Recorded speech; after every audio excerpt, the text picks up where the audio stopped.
Friends, rupees 782 is divided into three parts in the ratio 1 by 2 is to 2 by 3 is to 3 by 4. Here our question is what is the first part? Friends, if the ratio in the form of fractions, we have to find the LCM of 2, 3, 4. LCM of 2, 3, 4 is 12 friends. 2 sixes, 3 fours, 4 twos, 8.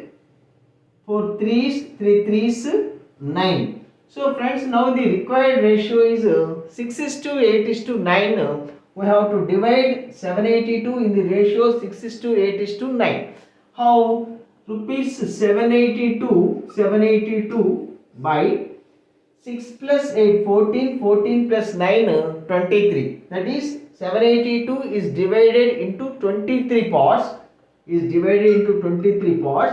And we want the first share. The first share is 6. First share is 6. Plus 23 threes, 69. 9 remains. 92. 23 fours, 92.